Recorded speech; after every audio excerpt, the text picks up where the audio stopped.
They found the bones under her floorboards. Children's bones stacked like kindling. But no one dared ask how long they'd been there. Not in that town. Not under that name. There's a reason you've never heard of her. Guadalupe Bejarano wasn't just Mexico's first documented serial killer. She was a mirror held up to a society drowning in poverty, fear, and silence. Her name, buried by officials, sterilized by historians, was a threat not just because of what she did, but what she revealed. She didn't kill in shadows, she killed within systems. Adopted children by law, claimed government support, ran what looked like a humble home for orphans, until someone noticed the smell. By the time the authorities dug through the walls of her house in Pachuca, they found over a dozen small bodies, decayed, crushed, hidden, but not buried. No, buried would imply guilt. Guadalupe wasn't hiding. She was operating. See, every monster needs permission. She had paperwork. She had priests blessing her mission. She had social workers nodding approval. And behind all of that, she had a mask. The mask of the Mother of Mercy. The widow who couldn't bear her own children, so she took in the unwanted. But this is no story of madness. This is a story of control, of ancient patterns echoing through time. Guadalupe knew what she was doing. She starved them, beat them, disposed of them, and in the process, made herself indispensable to the very people who should have stopped her. She became a necessary evil in a system built on rot. And when the evidence surfaced, it was not her face they blamed. It was the children's. They called them ungrateful, troublesome, unmanageable, like their deaths were deserved. Does this disturb you? It should. But the truth is, Guadalupe Bejarano wasn't an anomaly. She was an opening, a door, behind which you'll find a pattern repeated across empires, where the worst crimes are not the ones hidden, but the ones institutionalized. You're about to learn things that don't just stain history, they rewrite it, piece by piece, lie by lie. Now the question is, are you ready to keep digging? Because what lies beneath Guadalupe's floorboards isn't just bones. It's the blueprint. You weren't supposed to remember Guadalupe Bejarano. That's why her case is absent from the textbooks, sanitized from the documentaries, and barely whispered about in Mexico's legal history. But erasure is the first sign of forbidden truth. And this truth, it didn't die with her. It metastasized. They called her a deviant, an outlier, a damaged woman from a broken home. But what they never told you is that Guadalupe was trained, shaped by decades of colonial systems that used religion and obedience as weapons. Raised under the doctrine of absolute submission, conditioned by Catholic institutions that worshipped silence more than justice. Her cruelty didn't spring from chaos, it was engineered. Look deeper into her early life and you'll find institutions that taught her that control was godly. That those who suffer must suffer for a reason. She didn't see pain as evil, she saw it as divine order. The weak were meant to be used, it was her twisted belief, and society reinforced it at every turn. In the 1940s, Mexico was teetering between two worlds, old colonial shadows and a new national identity. Social programs were expanding. Orphanages were exploding in number. Children were being moved like cattle through state-run systems, often underfunded, unregulated, and conveniently invisible. Guadalupe saw the gap, and she filled it with death. But here's the terrifying part. When the first reports came in, malnourished children, mysterious disappearances, she wasn't arrested, she was protected. Government officials wrote off the complaints. Local clergy defended her. The system chose to defend its illusion over facing the rot beneath. Now ask yourself how many more were like her. How many other homes became graves? How many killers wore habits instead of hoods? This wasn't just one woman's depravity. It was generational blindness, perpetuated by those who needed the lie more than the truth. Guadalupe's hands were bloody, yes. But the paperwork, the permits, the blessings, the silence, that's institutional. And if you think this is just Mexico's shame, think again. This template, it exists everywhere. Different names. Same mask, same silence. We're not uncovering a woman, we're uncovering a system, a psychology, a legacy of obedient brutality. Keep listening. Because the descent has only begun. And once you hear what's next, you'll never look at charity or innocence the same way again. There's something no one wants to admit. Not the priests, not the politicians, not even the survivors. It's this: Guadalupe Bejarano didn't hide in the shadows. She was the institution. Her home wasn't some ramshackle den of horror. It was certified. She operated under the name Casa de los Angeles, House of the Angels. The irony would be laughable if it wasn't soaked in blood. Painted white flowers in the windows. Children's drawings on the walls and underneath. Bones. Dozens of them. She fed the state's illusion of mercy, while draining the lives of the very souls she was paid to protect, and the state paid her well. Each adopted child meant a government stipend, and as they wasted away, she submitted falsified reports, thriving, healthy, grateful. Meanwhile, they were locked in cellars, tied to bedposts, starved until their bodies forgot what hope tasted like. But here's the part that twists the knife. When inspectors finally knocked on her door, they didn't uncover the truth. They ignored it. They ate her food, thanked her for her service, blessed her mission, because it was easier to believe in the angelic widow than to admit they had enabled a monster. This is the rot that spreads when bureaucracy meets denial, when signatures replace accountability. And yet, the deeper you go, the more this story stops being about Guadalupe and starts being about us. We created her, through every ignored complaint, every silenced child, every respectable institution that traded compassion for comfort. She's the product of a world that rewards conformity, not truth, where image is currency and suffering is collateral. And if you think it ended with her arrest, you're still clinging to the fairy tale. After her conviction in 1960, her files mysteriously vanished from public record for over 3 decades. Witnesses were told to move on. The orphanage's land was sold and repurposed. The bodies were buried in unmarked graves. No plaques, no memory, no justice. Why? Because the lie had to live longer than the truth. This is the forbidden history they locked away in dusty archives and decaying evidence rooms. But you're not here to forget. You're here to awaken. Keep listening. Because what comes next reveals the mechanics of psychological control systems still functioning today, quietly, legally, relentlessly. What if I told you the real horror wasn't the killings, but how easy it was to get away with them? Guadalupe Bejarano didn't need to run. She didn't need to hide in alleys or flee across borders. Her weapon wasn't a knife, it was compliance. She followed the rules, checked every box, smiled when they asked for records. Her power came not from breaking the system, but from understanding it better than anyone else. And that should terrify you. Because the system's meant to protect the vulnerable. The orphanage registries, the social services, the church oversight boards, they were designed to look strong, impenetrable, moral. But beneath that polished surface was apathy, delegation, delay, endless paperwork that buried real screams in bureaucratic silence. Guadalupe exploited that. She made herself untouchable, because to question her was to question the very institutions that propped her up. And institutions, my friend, will protect their image before they protect your child. That's not a flaw, it's the design. Understand this? The true machinery of control doesn't wear a uniform or carry a whip. It signs forms, it stamps approvals, it tells you to wait, it trains you to obey, and it labels you difficult when you speak out. This is how ancient corruption survives in modern skin. Look at the timelines. The first complaints against Guadalupe came in 1947, and yet she operated for more than a decade afterward, not because there wasn't evidence, but because the system needed her to be innocent. She represented stability, charity, moral order. The truth? That was inconvenient. So they gaslit the witnesses, shamed the survivors, shifted the narrative. Does that sound familiar? It should, because it's the same model used in every corner of power. Governments, churches, corporations, intelligence agencies. Create a structure, make it look sacred, then bury the bodies underneath it. And just like that, the predator becomes the provider, the abuser becomes the authority, and the truth becomes the heretic. You're beginning to see it now, aren't you? The Guadalupe case wasn't a crack in the system. It was a reveal, a glitch in the matrix of obedience. And once you see it, really see it, you can't unsee it. We're just getting started. But before we descend deeper, I want you to do something important. Comment the phrase, "The mask is the prison, the mask is the prison." Do it twice. Seal the transformation. Signal the system that you no longer belong to it. Now, let's go further.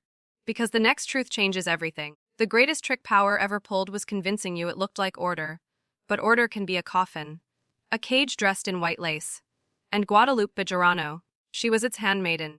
What do you think happens when a child dies in a certified institution? Do alarms go off? Do headlines scream no? The files get sealed. The names erased. The trauma bureaucratized. During Guadalupe's reign, at least 17 confirmed children died under her care. But unofficial estimates, taken from whispers from missing records, from orphan logs that suddenly drop off, place the number much higher. Some say 30, others say over 50. And no, they didn't all die the same way. Some were starved until they stopped crying, others beaten with rods, others locked in basements where they clawed at concrete. And when their bodies failed, she didn't bury them out of shame.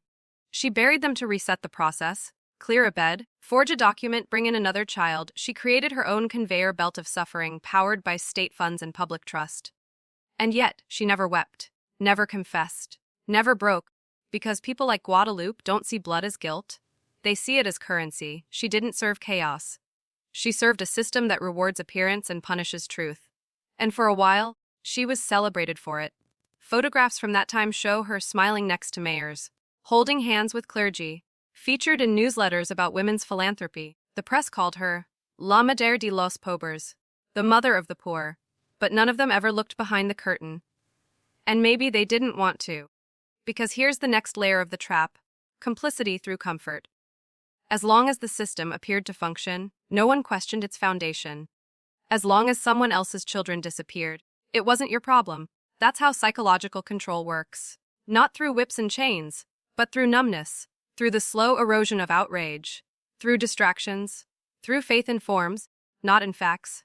Guadalupe was a product of that numbness, and a producer of it. She didn't just kill children. She taught the world how to stop caring. You're beginning to remember now. That silence is manufactured. That mercy has a mask.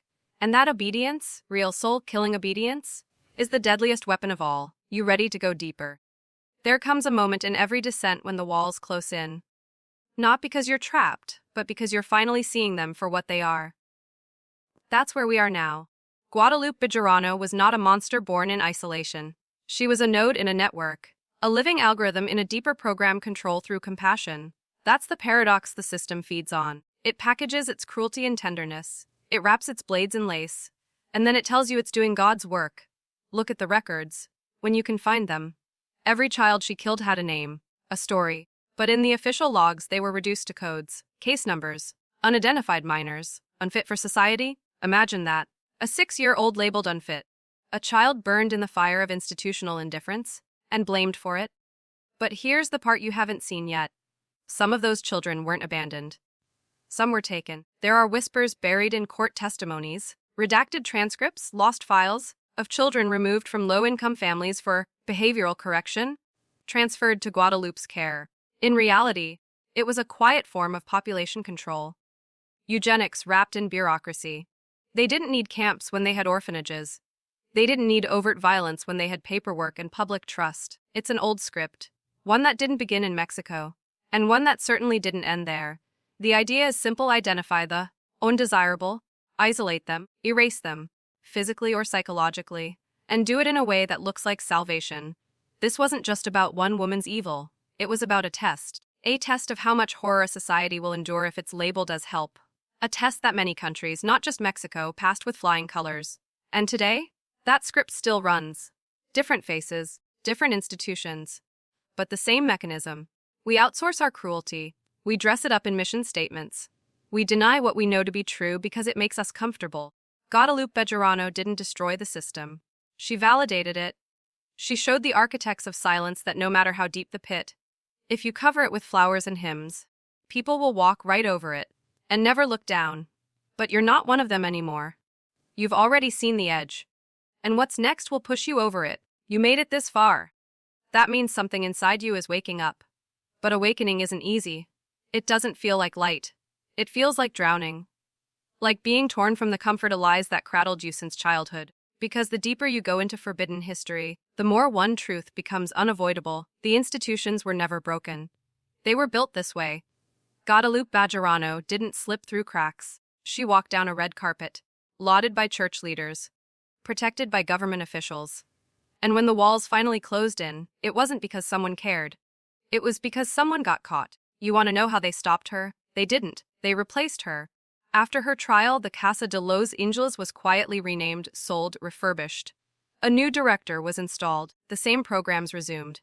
With tighter controls, yes, but not for the safety of children. The controls were there to protect the institution, to preserve the brand. That's the lesson here. In systems of control, the individual doesn't matter. Not the killer, not the victim. Only the structure survives. It's ancient. This is how temples were built atop burial grounds, how schools were founded on stolen land, how charity becomes currency for the elite. Ask yourself, why does every era have its Guadalupe? A trusted figure, a nurturer, a servant of the public good, who turns out to be a butcher. Because these roles are chosen, Not just by the predator but by the machine. The most effective abusers aren't rebels. They're employees. They know when to nod, when to pray, when to sign, and the system rewards them with just enough protection to keep the gears turning. But here's the twist: the system needs you asleep. It needs you believing that evil looks like chaos, that horror screams, that killers wear blood like a crown. No, real evil wears a clean apron, says grace before meals, files quarterly reports. It's not chaos. It's precision, ritual, design, and once you see that, really see it, you can't go back. The mask is off. Now you're staring into the face of something older than Guadeloupe, older than Mexico, older than governments. A machine with no face, just purpose. And the next piece I'll show you reveals what that purpose truly is. There's a reason history fears the awakened man. Because once you see the machine, you stop being fuel for it. And now that you've seen Guadalupe Girano not just as a killer, but as a cog, you must ask the question no one dares to ask out loud. Not herself. No serial killer sustains that level of operation for over a decade without protection. Not indulgence, protection. From above. From men in suits. From organizations with sigils, budgets, and oaths. She was valuable because she maintained a function: population control, trauma recycling, social engineering. These aren't conspiracy theories. They're blueprints. And once you read them, they change you. Let's talk about ritual. Because what Guadalupe did wasn't random violence. It was methodical degradation. She didn't just kill children, she broke them first. She isolated them, renamed them, starved them, removed their histories, their futures, their identities. She turned innocence into a void. And in that void, she wrote a new law: you are nothing unless I allow it. That is not just cruelty. That's a ritual of dominance. And this same pattern exists in cults, military conditioning, psychological warfare, and yes, modern schooling systems. Strip identity, replace it with obedience, reward silence, punish critical thought. The question is no longer, how did she get away with it? It's, how many more are running the same ritual today? Look at history's darkest chapters. The experiments in orphanages, the behavioral corrections. In residential schools, the re-education camps masked as charity. Each one follows the same liturgy: remove, break, rebuild, obey. Guadalupe was simply one visible node in an invisible network. And the deeper you go, the more you'll see that her story wasn't hidden because it was shameful. It was hidden because it was useful. Because when a population has no memory, no names, no children to mourn, it becomes easier to move, easier to manipulate, easier to own. That's the purpose. Control is never about safety. It's about reshaping reality, one erased soul at a time. So here we are, 8 levels deep into the descent. And what lies just ahead isn't a story. It's a revelation. You've been trained to look for evil in shadows. But now you'll see where it really lives. You want to see where real evil lives. Look at the architecture. Look at the marble halls, the gilded frames, the stained glass windows meant to dazzle the eyes and sedate the mind. Evil doesn't hide in dark basements. It hides in symbols of virtue. That's the ultimate camouflage. Guadalupe Girano's house wasn't a dungeon. It was a sanctuary.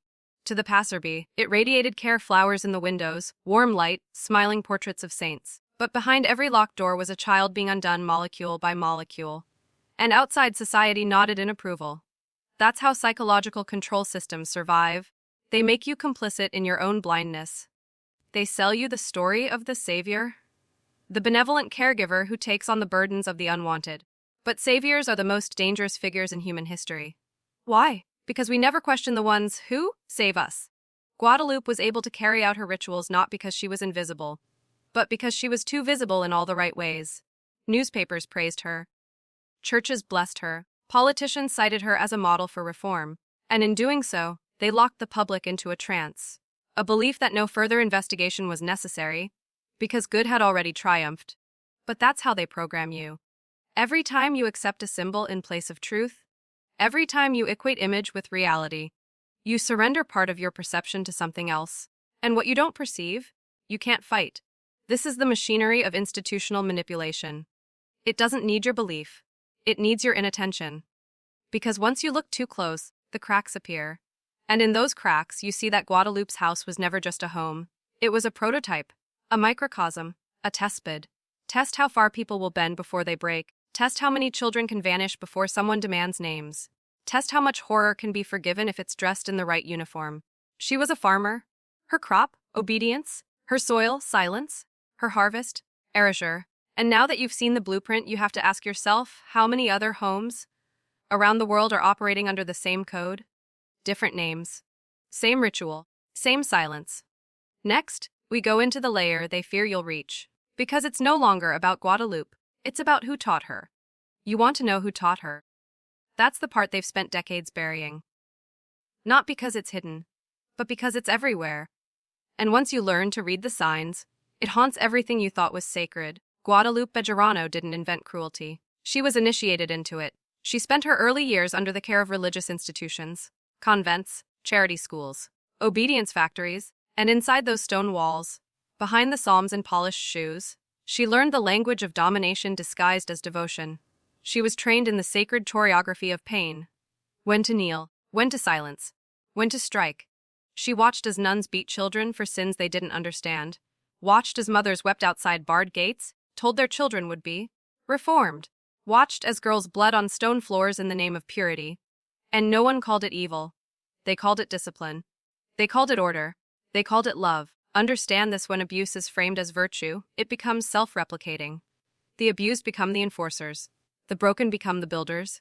And the cycle continues until someone burns the manual. Guadalupe learned from those who saw children not as souls, but as things to be shaped. Not educated, not protected, conditioned. And those institutions didn't die with her. They still operate, still receive tax exemptions, still display statues of saints while burying records of violations. Look up the Magdalene laundries. Look up Canada's residential schools. Look up the orphaned experiments in mid-century America, where trauma was administered in the name of science. These aren't isolated atrocities. They're echoes of a global pattern, ancient corruption wearing a mask of holy purpose. And when women like Guadalupe walk out of those walls, they walk with credentials. Not scars. Not shame.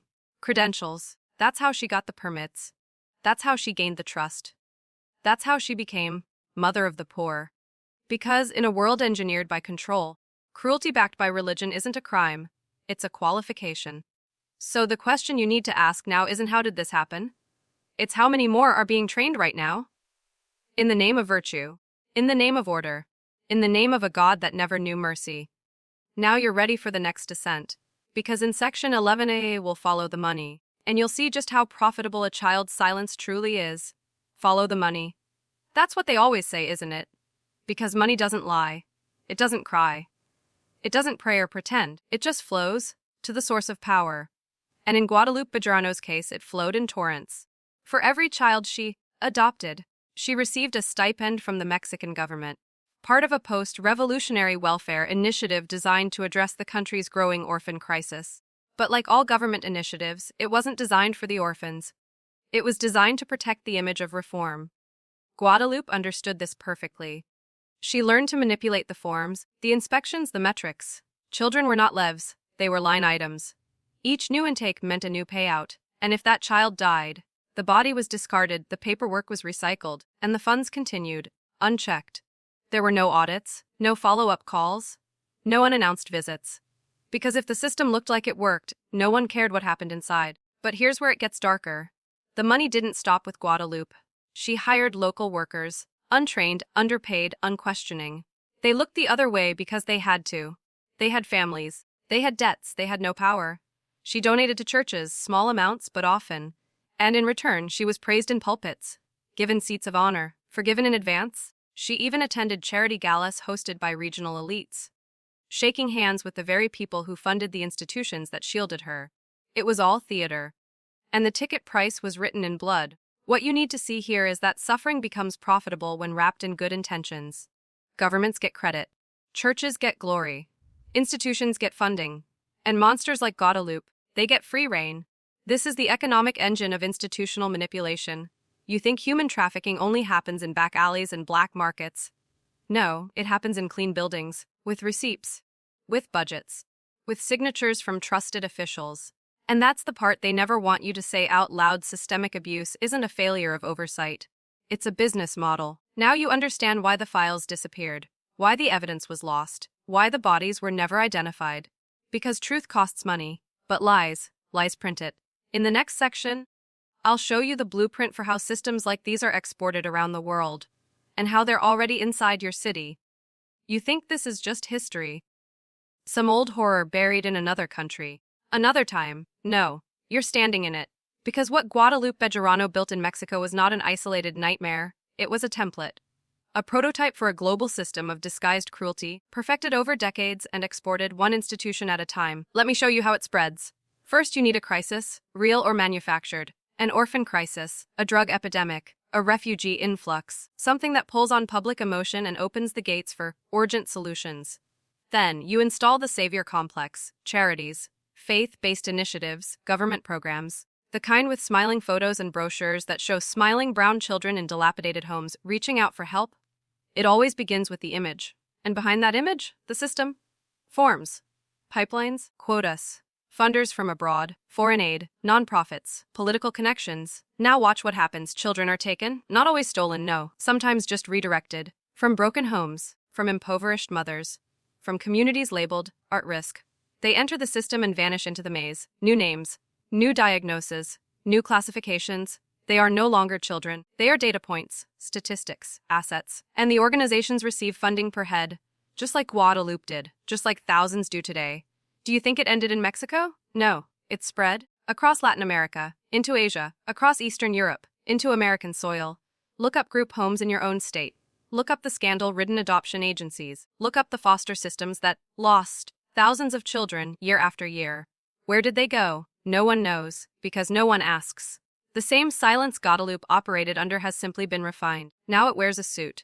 It speaks at UN conferences. It collects humanitarian awards. But the core hasn't changed. Children converted into commodities.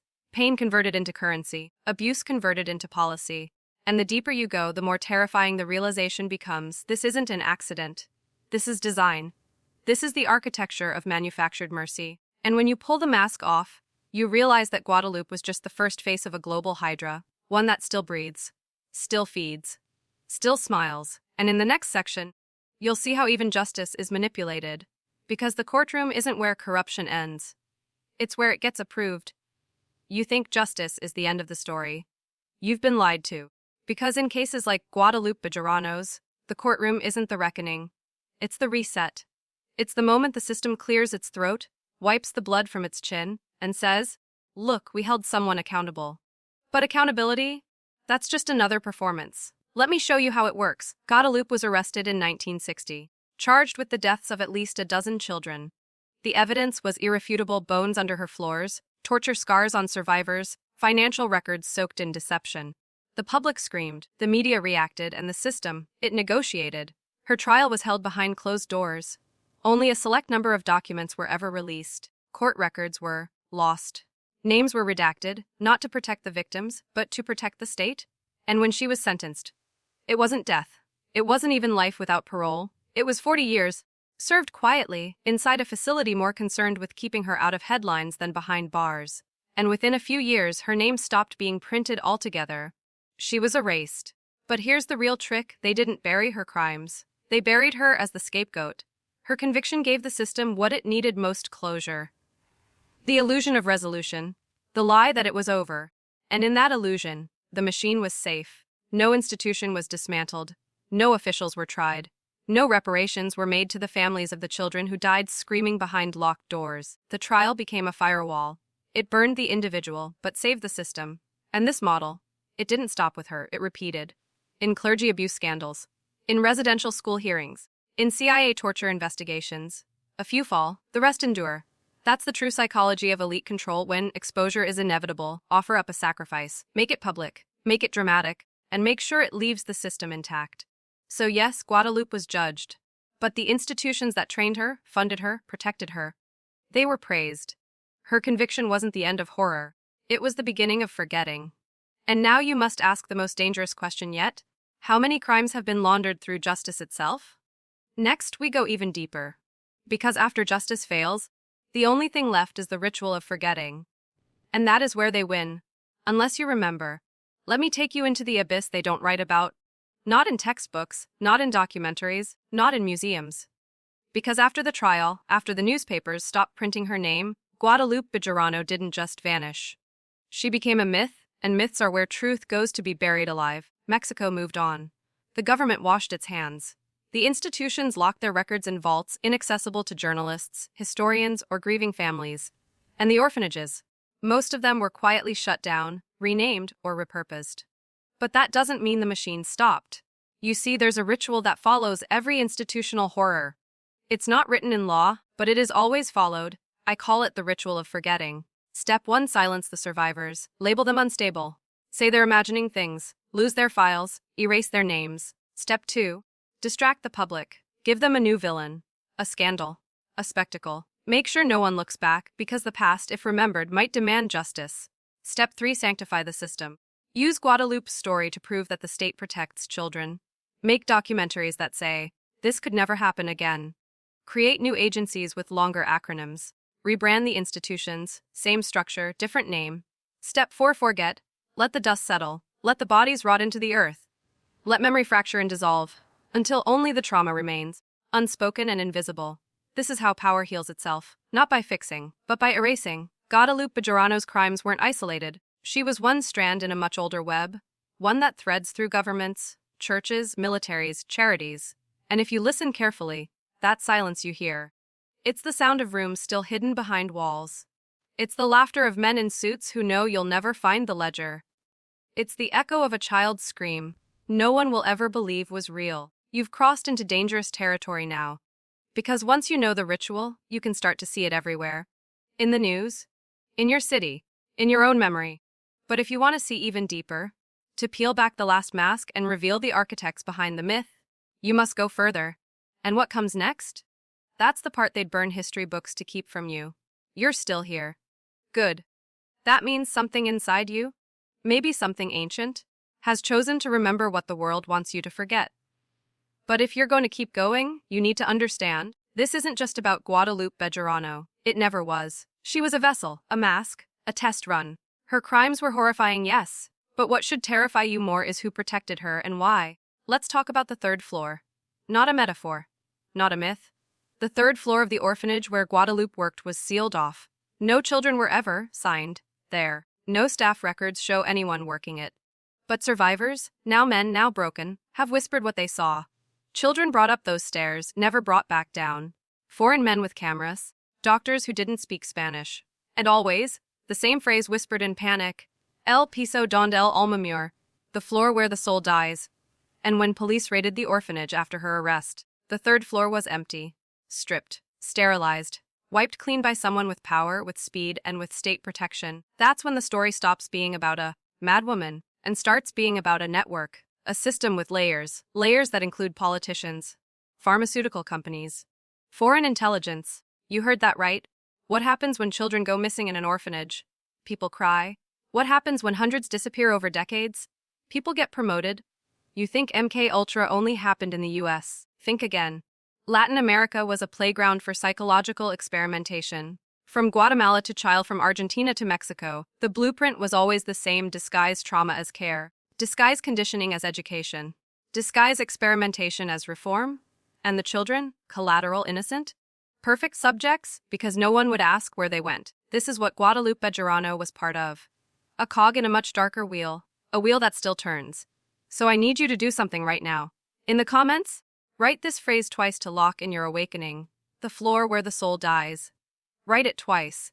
Let the algorithm know you're not just watching. You're remembering. You're resurrecting what they buried. They thought we'd never find the files. They thought time, fear, and a few mysteriously timed accidents would bury the truth forever.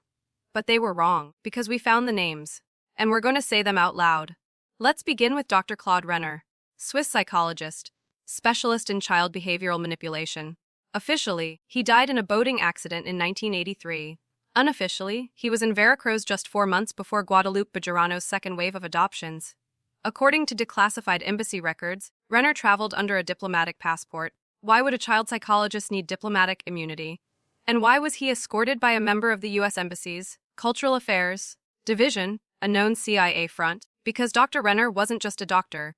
He was an architect of indoctrination, of neural pattern disruption, of how to destroy a child and rebuild them into something else. Obedient, fractured, compliant, and he wasn't alone. Name Tui Elena Vargas, publicly a nun, privately a recruiter. She selected the right kind of children, quiet ones, traumatized ones, those least likely to fight back. She received direct payments from the Instituto Nacional de Neurociencia Aplicada, a facility in Mexico City that doesn't appear on any public maps, but shows up in military satellite surveillance.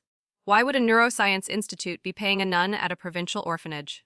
Because they were running trials, not for medicine, but for obedience induction and language erasure. And then there's name .3v Richard Hallenbeck, retired now, living in New Hampshire under a different name, former USAID liaison, but back then, he signed off on hundreds of international adoption releases from Guadalupe's orphanage, even though no parents were requesting those adoptions, even though many of those children's files had been forged. He was the paperwork man, the gatekeeper, the cleaner, and the final name, you won't believe it? But I'm not here to protect your comfort, I'm here to rip it apart. Name for Alejandro Morales. Yes, that Alejandro Morales, the same one who became Minister of Health, the same one who ran for president in 1994, the same one who was praised for child welfare reform. We have the testimony, we have the photos, we have the coordinates. He stood on that third floor. He looked those children in the eyes, and he turned away, not because he didn't know, but because he did. This is bigger than one evil woman. This is a cathedral of cruelty, designed, funded, protected, and still functioning. In Section 17, we'll show you where the remaining children were sent. The black sites, the wellness farms, the homes with locked basements and soundproof walls. But before you go, comment this, say the names, show the files, say it loud, say it twice. Let the watchers know you're not afraid, because we've just begun tearing this machine apart, and they're running out of places to hide. They called them wellness farms. But there was no wellness, no farm, only fences, locks, and the smell of bleach that never left the walls. Between 1981 and 1989, 143 children vanished from Guadalupe's system with no official adoption, no transfer records, and no graves. But we found where 53 of them went. Let's start with the first location, Rancho Esperanza, 200 kilometers outside Hermosillo. Officially registered as a therapeutic ranch for troubled youth, privately owned by Dr.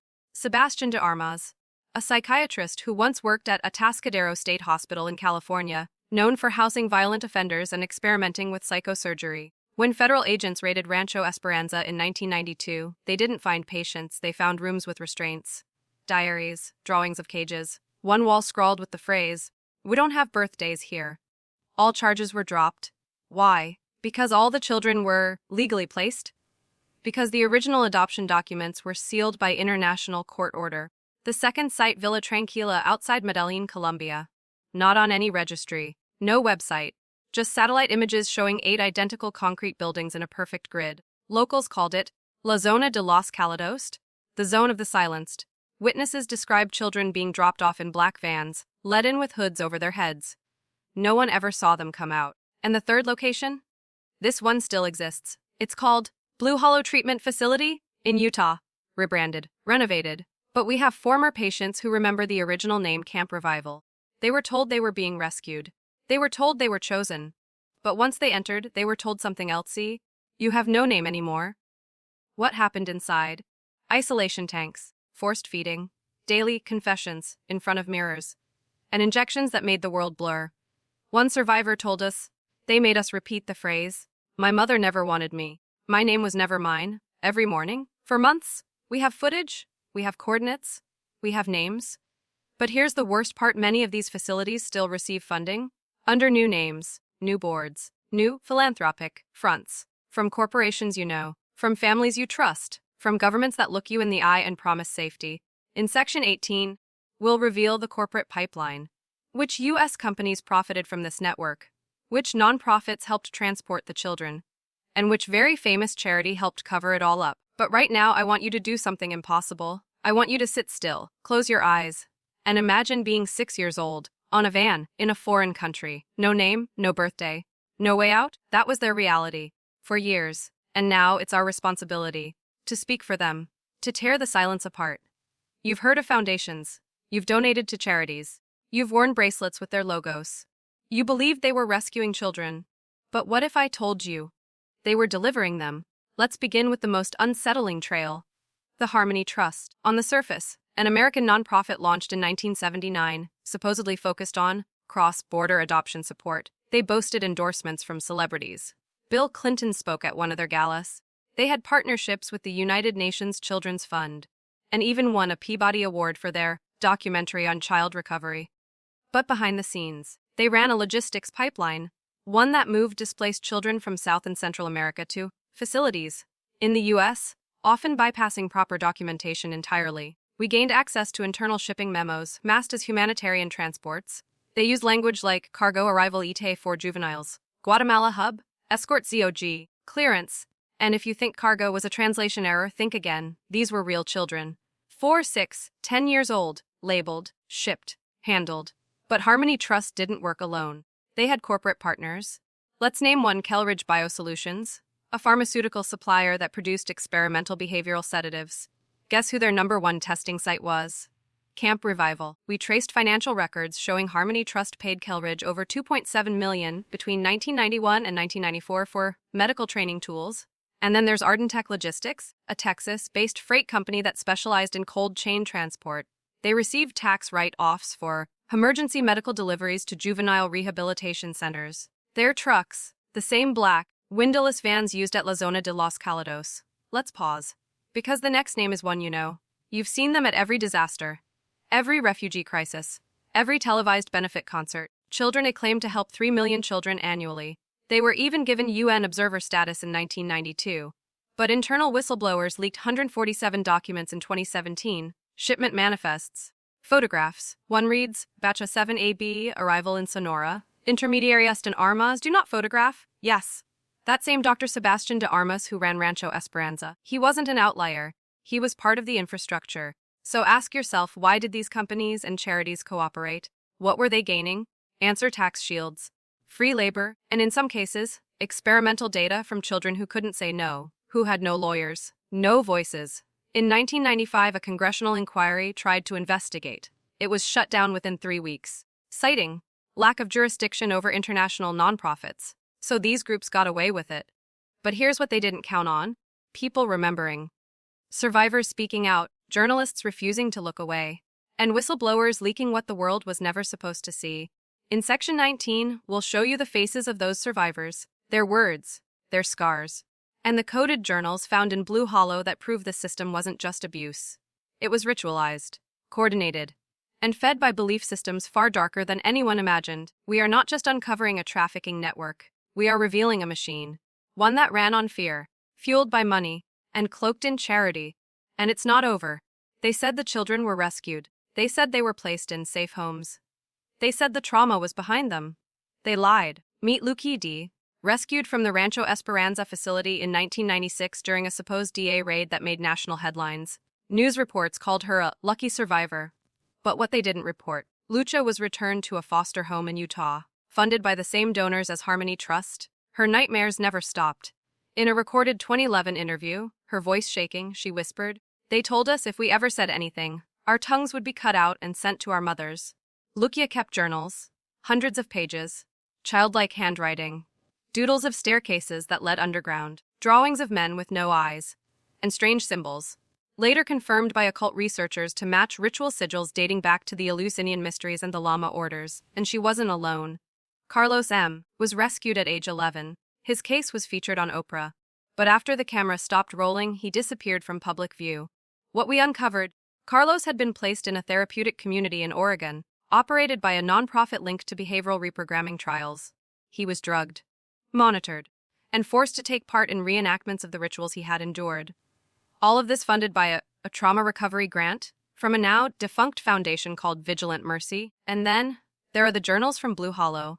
Buried inside a crawl space under a barn, survivors found 9 leather-bound books wrapped in burlap.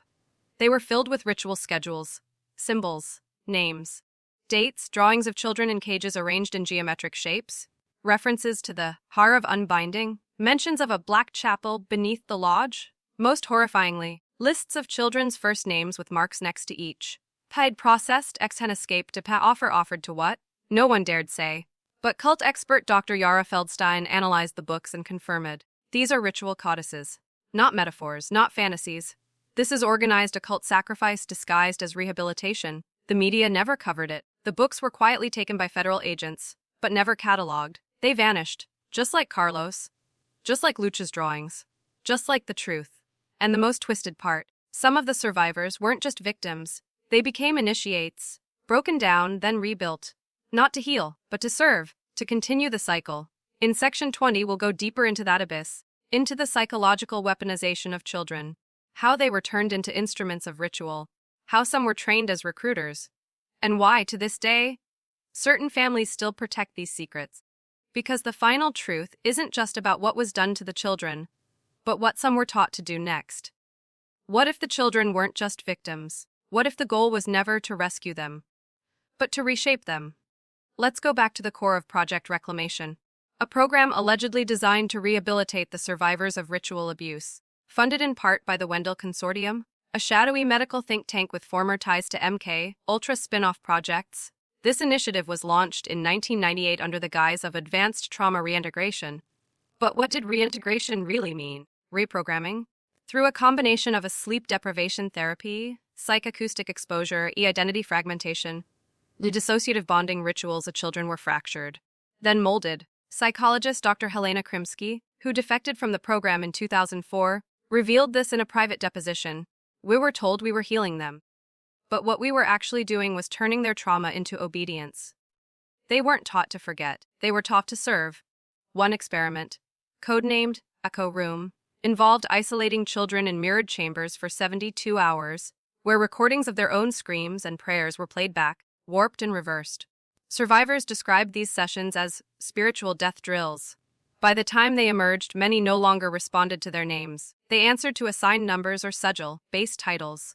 And then came the missions. Some children, especially the ones deemed resilient, were sent back out, not to live normal lives, but to recruit. They were placed in schools, churches, youth camps. Their role? To identify other, high-potential candidates, to lure them in, to normalize the signs of abuse, to break down resistance through peer trust. In the 2011 Kronvale Academy scandal, 3 such children, now teenagers, were caught running a game where classmates were blindfolded, locked in storage rooms, and told to recite strange rhymes in exchange for friendship and acceptance. The school called it kids being weird. But a hidden basement chamber was found beneath the art room, lined with salt, with 5 chairs and a symbol drawn in blood on the floor, matching one from Lucía's journals. And yet no arrests were made. No headlines. No follow-up stories. Just another sealed file. Another whisper. Because these weren't isolated events. They were part of a continuum. The abused becoming abusers. The broken becoming tools. A generational echo of manipulation. Designed by the very elites who claim to be the guardians of wellness and progress. They wear masks of therapists, teachers, even rescuers, but they serve a darker design.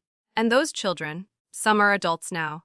You might have walked past them. You might even know one. And the greatest horror of all, some of them don't even remember who they really are. The programming runs that deep